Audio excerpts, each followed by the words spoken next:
in Boston. Cory, thanks for spending some time with us. You got it, guys.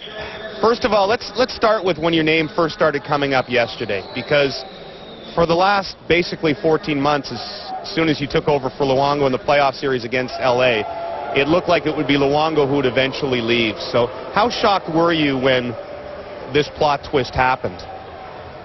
Yeah, it was pretty stunning. I mean, I think in this business, you know you're always in the mix, or you're always fair game. And, you know, I really felt, having spent my entire career there and been in the organization for a long time, you know, I was hoping to spend the rest of my career in Vancouver, just, you know, when I signed the extension. But, you know, the circumstances changed. You know, cap came down, the salary cap recapture stuff sort of changed the dynamics of the market. So it's one of those things where it kind of, unfortunately, it came down to this. So while it's tough to leave a place like Vancouver, a great hockey city, I'm also really excited to be joining New Jersey and their great organization. Let's take it right to the moment. I know you found out about it from me in a text just before it was announced. I know you say you were shocked, but when you actually heard you were dealt, what was your initial reaction? Yeah, that was it. It was just sort of speechless. I mean, you know, ever since we acquired Louis, I think, you know, in 2006, I was still a prospect, and every trade deadline and every draft, I was supposed to be traded. So for forever and ever, it was, all right, this is the year you're going to get traded. And then, you know, for the last year, I was kind of thought, all right, well, maybe this isn't the year I'll be traded. So you don't really know how to react when it finally happens. You've almost been expecting it for so long, and then, you know, it actually happens. You don't know what to say or think. But, you know, the more it kind of sinks in, the more excited I am to take on this new opportunity. And, you know, being from the East Coast to move back east and be closer to family and friends is something that'll be a great thing. And, again, I mean, the Devils have had a lot of success in the last 20 years, so I'm excited to become a part of that. You thought you were going to be the successor to Roberto Luongo, which was one thing. To be the successor to Marty Brodeur, is that daunting at all?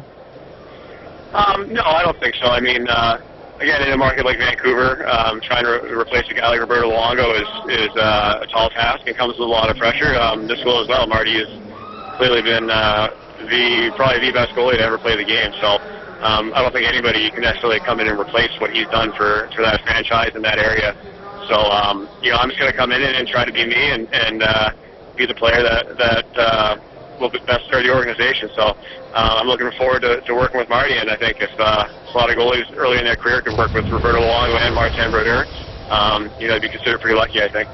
Both Roberto and yourself, I think, have handled this situation with unbelievable professionalism over the last year or so, but now that it's over, I guess it's not over from Roberto's side, but over from your side, can you put into words what a bizarre sequence of events this has been?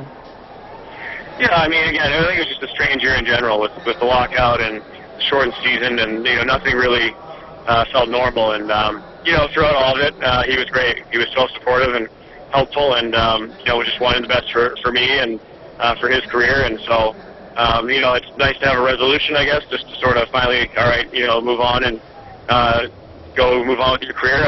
You know, I'm hoping for him that he can come back to Vancouver and be the goalie that we all know he can. So, you know, I owe a lot to him in terms of my development and how I was brought along in this league, and hopefully we'll remain friends.